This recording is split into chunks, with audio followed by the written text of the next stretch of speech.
Listeners, let's play a game together. I sigh with my little phi. A great science fiction story for you. This one's called A UFO Story by Otto.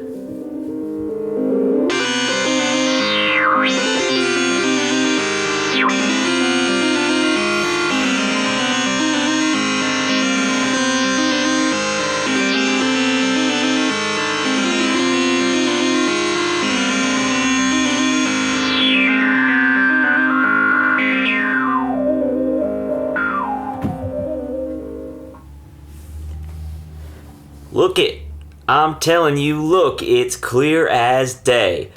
They's making 'em thinner now. Bo Winters was standing in front of me, holding a wooden ruler up to a hot dog.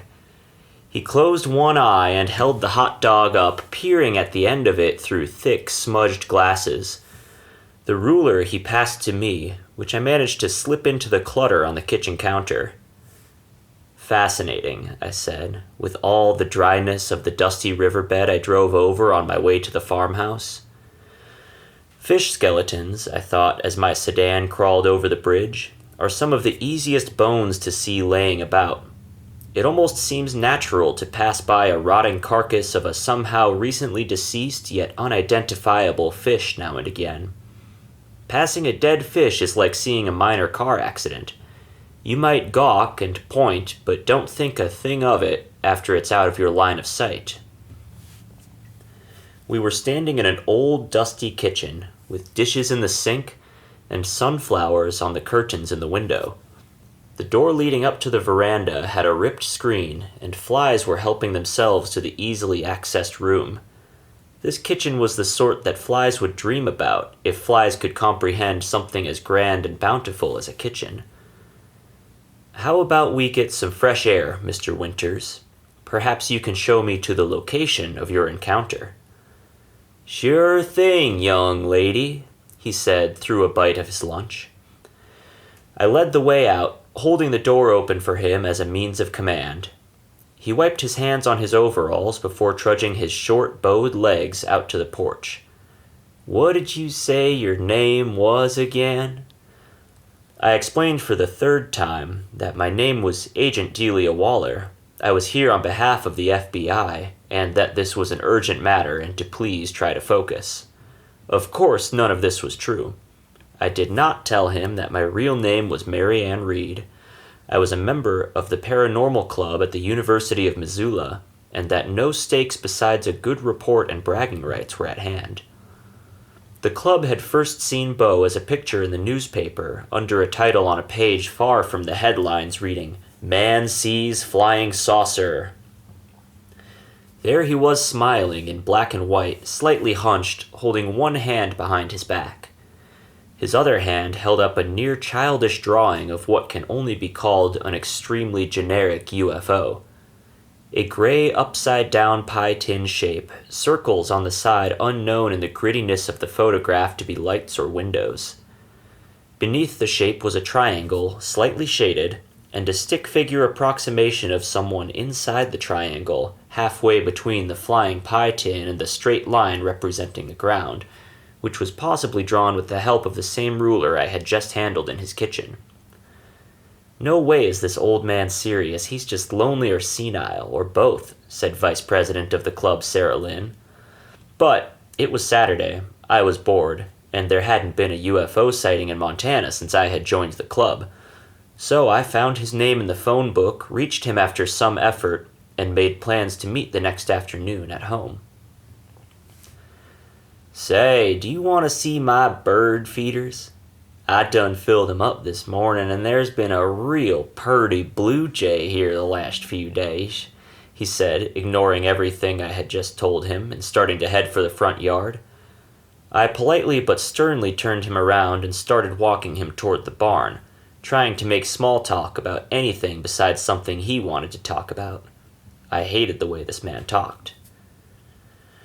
I was directing our path toward the barn because Bo had gone out of his way to add some perspective to the drawing he was holding in his newspaper picture. On the left side of the paper, he'd drawn a poor, lopsided structure identifiable as a barn by the hayloft window and weather vane on the peak of the roof. Indeed, as we moved at old man pace across the yard, I could see the barn with its hayloft window and weather vane shaped like a crowing rooster. The weather vane was brass, oxidized to a light blue-green with age, and the featured bird was looking very proud atop his perch of cardinal directions, throwing his head straight up to the sky with a mighty laughing crow. It was beautiful, and I commented that to Bo. "Yeah, I always liked that big bird. I like birds, you see, especially chickens.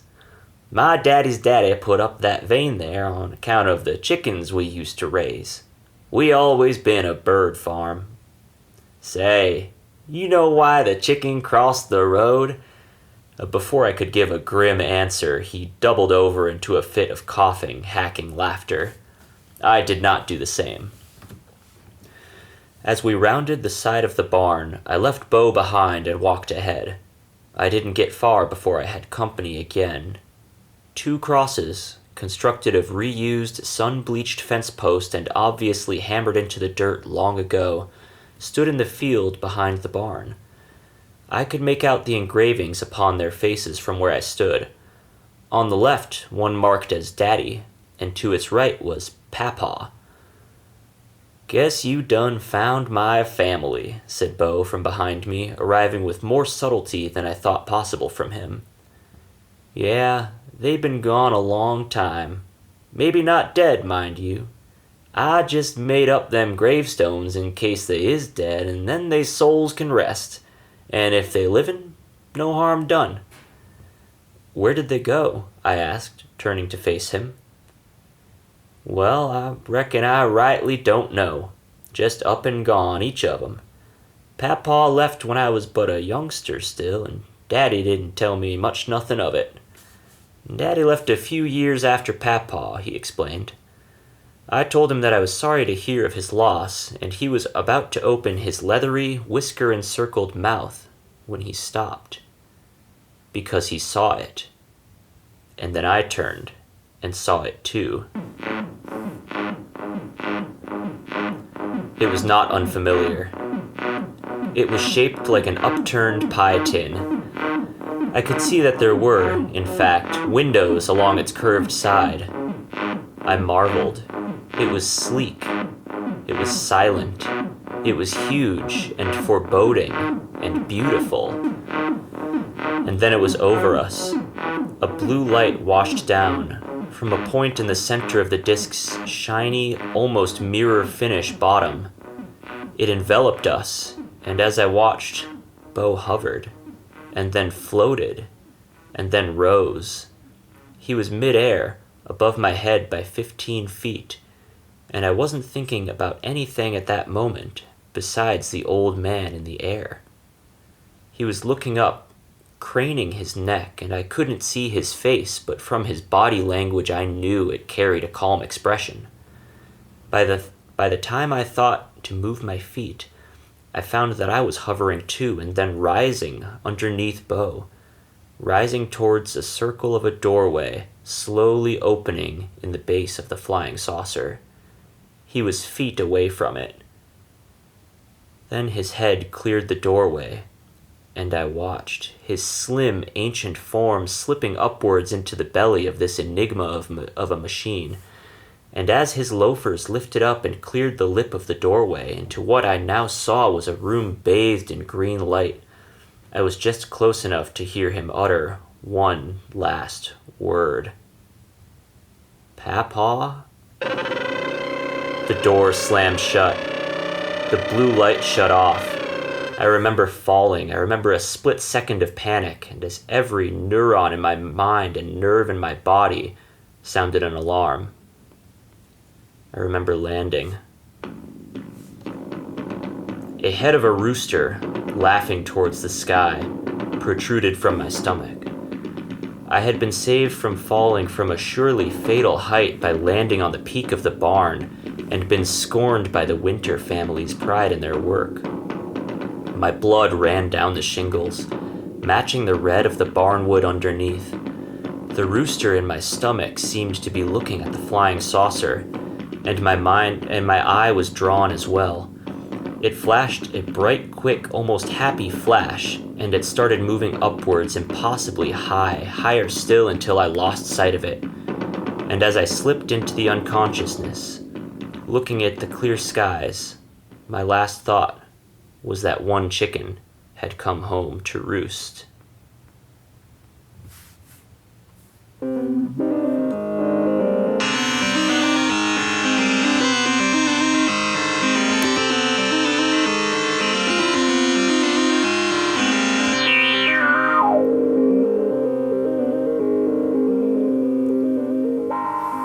Well, listeners, you know what UFO stands for, don't you?